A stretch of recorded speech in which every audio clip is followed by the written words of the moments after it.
fête, on se charge de tout. Souper, ambiance et DJ. Restaurant Le Tremblay, 543-2442. Le retour de Radio X.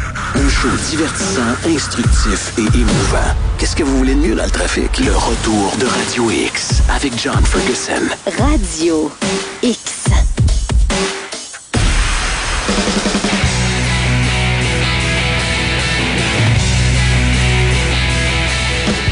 On vous souhaite un excellent retour à la maison. Bonne fin de journée. Nous avons, Jeff, la chance de, pour la première fois, de parler dans le retour de Radio X à Mme Josée Néron, nouvellement élue à la ville de Saguenay. Bonjour, Mme Néron.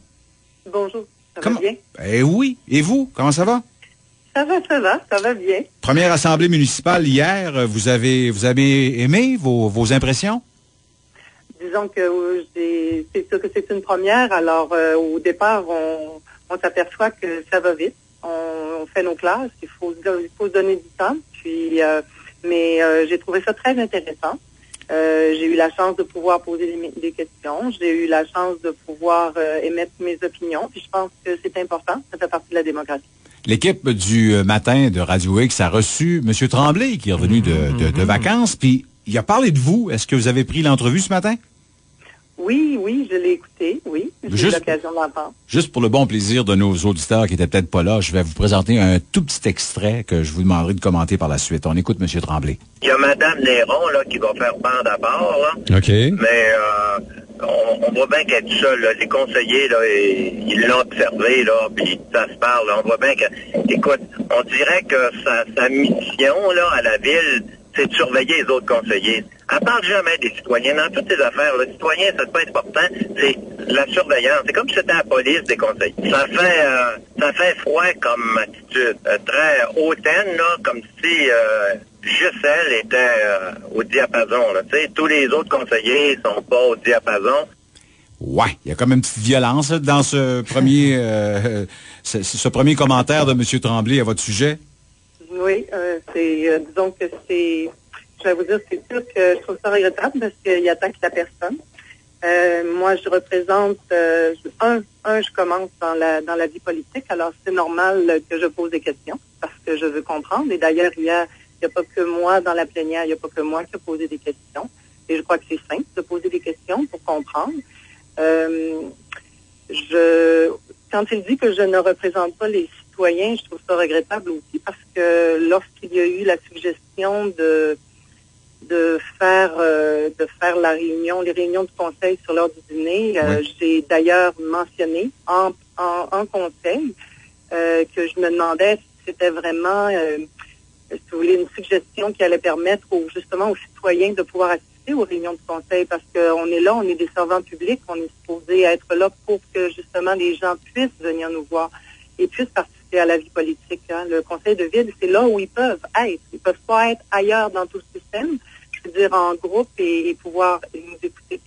Donc, pour moi, au contraire, je suis là, je pose des questions justement pour m'assurer que le mandat que la population m'a donné, vous comprenez qu'on a eu quand même 36% de l'électorat derrière nous, eh bien, je l'accomplis du mieux que je peux. Ben, évidemment. J'ai voté contre le code de déontologie justement parce que pour moi, si on adopte un code d'éthique, un code d'éthique, on doit le faire sien, on doit le respecter. Donc, pour moi, lorsque je me suis levée, lorsque j'ai posé des questions, en plénière comme au conseil municipal, je l'ai fait de façon respectueuse, je l'ai fait pour mieux comprendre, je l'ai fait pour donner mes impressions, soumettre mes inquiétudes. Je n'ai jamais fait pour faire de la chicane ou faire la police ou quoi que ce soit. Et si on s'en tient au code d'éthique, normalement, dans un code d'éthique, ce que ça dit, c'est que si on parle aux gens ou si on parle des gens, on devrait en parler de façon respectueuse. En ce moment, je me pose des questions si c'est suivi. Ben, de toute façon, on comprend très bien que comme il y a très peu de monde qui va le lundi soir, je vois pas en quoi il y aurait plus de monde le midi, par exemple. Et vous avez là-dessus bien fait. Je vois mon collègue Jeff, il a les deux mains en l'air. Il y a un paquet de questions à vous poser. Pour élargir un peu la conversation, quels sont les dossiers qui vous tiennent à cœur, là, que vous allez amener au conseil? Disons que moi, ce qui me tient à cœur, c'est sûr que je reste dans le district 14. Hein. Je suis la représentante du district 14. Alors, mes premiers patrons, ce sont des gens que je représente. Alors, il y a eu beaucoup lors de la campagne, question de sécurité au niveau du boulevard Talbot, sécurité par rapport à l'état des routes, des trottoirs.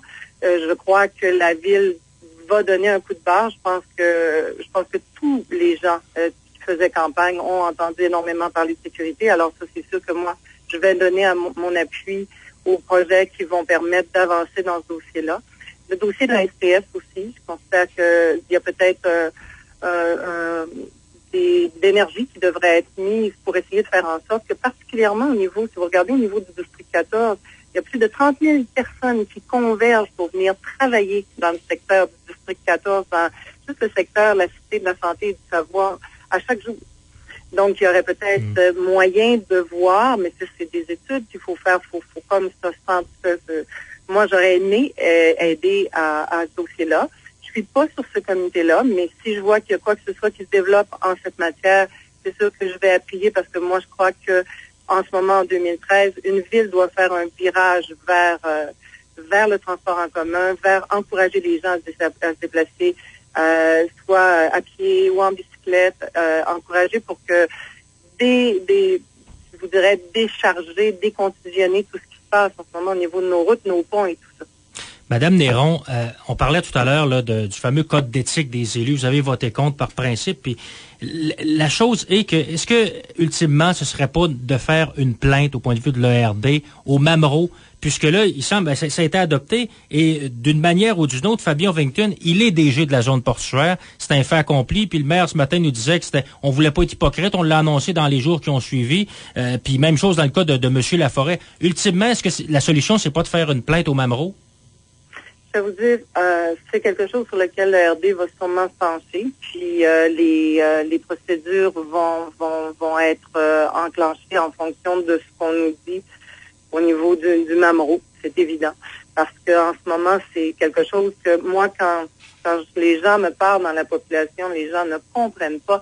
Puis c'est pas une question que je juge soit M. Laforêt ou M. Ovington. C'est une question d'éthique. C'est marqué, c'est noir sur blanc dans le code d'éthique qu'un élu, c'est fait, ne devrait pas occuper un poste, soit à la ville ou dans un organisme rattaché à la ville. Donc, Promotion Saguenay et les installations du Vieux-Port sont des organismes financés majoritairement par la ville. Alors, parce que c'est question je dirais de ne pas rentrer en conflit, ne pas utiliser ce qu'il avait déjà. C'est à un moment donné, ces gens-là ont prêté serment lorsqu'ils ont été élus de respecter leur code d'éthique. Mais dans le code d'éthique, c'est ce que ça dit. Donc, à mon sens, eux-mêmes, comme l'administration de ces organismes-là, devraient... dans un code d'éthique, c'est quoi? Une des règles que l'on suit lorsqu'on arrive à prendre une décision qui est plus subjective. Hein, c'est mon chum. Le maire l'a dit ce matin dans son entrevue. Oui. Fabien Ovington, c'est mon chum. Donc, quand on arrive puis qu'on prend des décisions qui peuvent être plus subjectives par rapport à qu'est-ce que les autres vont penser de mon geste. Il y a des règles qui régissent ça pour justement être en dehors de tout soupçon. Ouais. Et ça s'appelle un code d'éthique. Puis c'est ça, le code dit que normalement, ces personnes-là devraient rester par éthique, en dehors de la vie publique, politique, pour une période de 12 mois. Et moi, c'est pour ça que symboliquement, je n'ai pas parce que je suis contre un code d'éthique, au contraire, je suis pleinement pour, mais symboliquement, j'ai voté contre, parce que pour moi, si on l'adopte, c'est qu'on s'en sert. Mais sur le front, Mme Néron, là, des games en coulisses. Ce matin, M. Tremblay nous a parlé de Julie Dufour. Il tire son bord de la couverte, nous dit, Mme Dufour, elle est collaboratrice, alors que quelques minutes avant, il a parlé de Fabien Ovington, qui, entre parenthèses, est son chum. Est-ce qu'il y a des games, entre autres, l'ERD et l'administration de Jean Tremblay pour attirer les indépendants de leur bord? Parce que là, moi, j'avais jamais entendu le maire parler de cette façon-là de Julie Dufour. Puis là, tout d'un coup, là, il y a un problème de transmission des données. Ça devient une alliée naturelle pour lui, là. Je vais vous dire, c'est sûr que on est en très bon contact avec tous les... je vais vous dire, moi personnellement, comme on va parler de Christine, puisqu'on est tous les deux dans le RD, on est en bon contact avec les autres conseillers. Ils connaissent notre façon de penser. Si éventuellement ils partagent nos opinions et qu'ils désirent venir nous rejoindre, ils sont les bienvenus. Mais on respecte aussi leur position. Mais ils le savent. S'ils sont intéressés, ils le savent que ils peuvent avoir leur place parmi nous. Mais moi, je considère que c'est une bonne chose que le RD soit en place. Justement parce que on amène, vous savez, une opposition, comme je le dis depuis le début, c'est pas de la police ou c'est pas parce que je pose une question que je suis une police. Si je pose une question ou si j'émets un commentaire, c'est parce que je peux penser différemment de la personne qui est devant moi. Et ça ne veut pas dire que nécessairement je veux la détruire ou la confronter ou la ridiculiser. Je veux comprendre et je veux que si on prenne une décision, comme hier quand j'ai dit que pour les séances du conseil, je me demandais si c'était vraiment une bonne décision parce que je voulais pas que ça diminue l'assistance aux réunions du conseil. Je n'ai pas voulu dire ça pour détruire qui que ce soit. J'ai juste posé la question parce que dans mon cheminement, dans ma réflexion, pour moi, c'était quelque chose qui me préoccupait.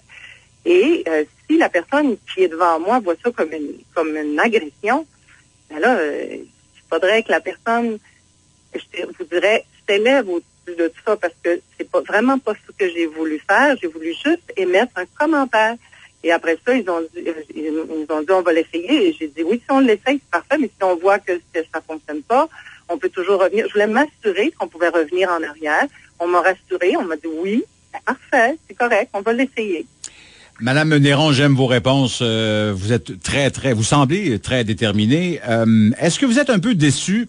En fait, je regardais ce matin dans le quotidien le résultat de qui va siéger sur différents conseils. Je me suis dit, est-ce que Mme Néron est déçue de se retrouver sur des conseils peut-être de moindre importance? Le sport et loisirs, ça n'a rien à voir avec la culture, les infrastructures et les dépenses, là. Je vais vous dire, pour moi, comme je l'ai dit, parce que j'ai demandé à M. le maire éventuellement si je voudrais être sur d'autres comités, est-ce que je pourrais? Et il a dit, bien, vous savez, quand c'est l'opposition, comme à l'Assemblée nationale ou à la Chambre des communes, on les met pas nécessairement sur des comités. Et là, j'ai dit, j'ai simplement répondu, c'est de bonne guerre, c'est correct. Mais je lui ai dit si je suis intéressée à y aller en observatrice, que je peux. Puis il m'a dit oui. Les gens m'ont répondu oui. Puis la greffière m'a répondu oui. À part le CCU, parce que ça c'est plus concentré, c'est le représenté par des citoyens qui ne doivent pas être influencés par des élus. Donc, il a dit, à part ceux qui sont nommés, personne d'autre peut s'y présenter. Alors, moi, je respecte pleinement ça. Je vais vous dire, je suis tout à fait en accord. Ça me dérange pas du tout. Mais, je vais vous dire, je vais y aller en observatrice, mais la première raison pour laquelle je vais y aller, c'est pour apprendre. Comprendre comment ça fonctionne. C'est pas une question que je veux épier personne. Je veux comprendre comment ça fonctionne pour que quand je fasse des interventions, excusez-moi, au niveau du conseil de ville ou même conseil d'arrondissement ou quoi que ce soit, ben, je sache de quoi je parle. Pas que j'ai l'air toujours de la personne qui n'est pas au courant de comment ça fonctionne, parce que c'est quand même complexe, hein, la ville. D'accord. Dernière question, ouais. Jeff? Concernant, j'y reviens parce que c'est très important, avant les fêtes, l'apparition du rapport du Mamro, où on constate qu'il y a eu des vices de procédure dans l'octroi de contrat. Le maire a été quand même assez clair, j'étais au point de presse, il a dit on va prendre ça, puis on va mettre ça aux poubelles. Avez-vous pu faire un suivi déjà, là, ça fait juste une rencontre que vous faites, sur ce rapport-là, si le maire va s'y conformer, et s'il y a d'autres informations qui pourraient venir, par exemple, dans l'octroi de contrat public à Ville de Saguenay? Ça, je vais vous avouer que j'ai pas eu le temps. Vous comprenez que depuis les élections, ça a roulé beaucoup d'informations, beaucoup de réunions. Moi, je me suis concentrée à aller rencontrer tous les gens de mon district, les différents comités des différents quartiers. C'est des gens qui attendent des choses de moi. Donc, depuis le dernier mois, c'est ce que j'ai plutôt... je me suis concentrée dans cette tâche-là. Mais je suis sûre qu'au niveau de l'ERD, on va se pencher là-dessus et on va faire un suivi, c'est évident. Puis pas parce qu'on fait la police, là, mais parce que, comme ville, on doit faire les choses correctement. Par hasard, il y a eu des erreurs, des dirais, des mauvaises interprétations des droits de chacun, on doit s'assurer que le tir qu'on corrige le tir et que ça se répète pas. On gère des données publiques. Alors, on doit gérer comme la loi nous le demande de faire. Bien, Madame Néron, je vous trouve très brillante et très transparente dans vos réponses. Monsieur le maire est porté à venir voir ma gang du matin et la gang du midi, qui sont des locaux. Jeff vient de Sherbrooke, je viens de Québec. Alors, on vous propose peut-être plus souvent dans le retour à la maison. Ce serait peut-être agréable même de vous recevoir en studio. En début de 2014. Dès que vous avez l'occasion, vous avez également le droit de nous appeler pour nous informer. Alors, merci de l'entrevue. Passez de joyeuses fêtes et au plaisir de vous rencontrer. Et ça me fait toujours plaisir de vous jaser. Merci infiniment. Madame Josée Néron, je dirais éventuel chef de l'ERD. Le retour de Radio X. Kick 95.7. Radio X. La machine Radio X passe la gratte. Kick 95.7. Radio X. Et devient l'incontournable. Et comme vous êtes écœurés de payer, pour vous remercier pour nos excellents résultats BBM, on vous envoie flamber 1 000 $ à Place du Royaume. Du 29 novembre au 15 décembre, rends-toi sur la page Facebook de Kick Radio X et partage nos bons résultats. En passant, si t'es pas encore fan de notre page Facebook, c'est le temps de le devenir. Tu pourrais gagner 1 000 $ en carte cadeau de Place du Royaume. Une promotion de Place du Royaume et de ta Radio X. Radio X. Goûtez le changement maintenant en savourant les sandwichs grillés Quiznos. Le Black Angus est toujours un premier choix et le côte de bœuf reste un classique de tous les jours. Saveur, chaleur, fraîcheur, Quiznos. Goûtez-y maintenant ou n'importe quand. 400 des Saguenay à Chicoutimi, voisin de Place du Royaume. Intégrale Subaru de Chicoutimi. Nos valeurs, notre service personnalisé, ainsi que notre professionnalisme font d'Intégrale Subaru une équipe qui se démarque. Vous aussi faites intégralement partie de la famille Subaru et venez rencontrer une équipe passionnée. Intégrale Subaru, tu veux trouver le cadeau le plus original pour Noël? Offre un saut en parachute en tandem avec Parachutisme Horizon. Profite du temps des fêtes pour préparer ton saut, seul ou en groupe, ou encore offrir à quelqu'un l'expérience d'une vie dans un cadre des plus sécuritaires. Parachutisme Horizon à l'aéroport d'Alma. J'aime mon auto, j'aime ma bagnole. Moi j'en prends soin, moi je la cajole. PL et moi on s'entend bien. Y a tout ce qu'il faut pour en prendre soin. Pièce d'auto PL, essentiel. La tournée de la formation Cryptopsy s'arrête au cabaret La Maison des Musiciens le mercredi 4 décembre. Goodbye Sparta, Inner Control et Beyond Fiction en première partie. Achète tes billets maintenant au cabaret La Maison des Musiciens. Une présentation de buffet par Fantasy et Radio X. L'équipe du Bye-Bye Lala est très fière de présenter la 3e édition de cette revue humoristique du Saguenay-Lac-Saint-Jean. Le lancement du Bye-Bye Lala 2013 aura lieu le 19 décembre à compter de 20h. Découvrez les talents de la région ainsi que plusieurs personnalités publiques dans cette émission qui a été visionnée par plus de 200 000 personnes en 2012. Dès le 19 décembre 20h, rendez-vous sur byebyelala.tv ou à la télé sur BATV, TVDL ainsi que Cogeco Alma et Robertval. Une idée originale de Jim & Jane Productions. Merci à nos partenaires Kick Radio X, Perséide Technologies, Belle Gueule et Design Auto Plus. Ça fait plusieurs années que, parlant de forêt, on dit souvent qu'on n'est pas sorti du bois. Cette semaine à Mise à jour, on fait le point sur le rendez-vous de la forêt à Saint-Félicien. Mise à jour Saguenay, c'est sur MaTV. Vous avez l'imprimante officielle des travaux de session. Votre portable fonctionne à pédale. Parce qu'on n'imprime pas de l'argent, la solution verte, économique et logique pour tous vos besoins d'impression. Aussi spécialiste en fourniture informatique, Encreco, c'est moins cher que les grandes surfaces. Allez-y, comparez. Boulevard Talbot, Chicoutimi et Boulevard Hervé Jonquière, Encreco, c'est vert et c'est moins cher.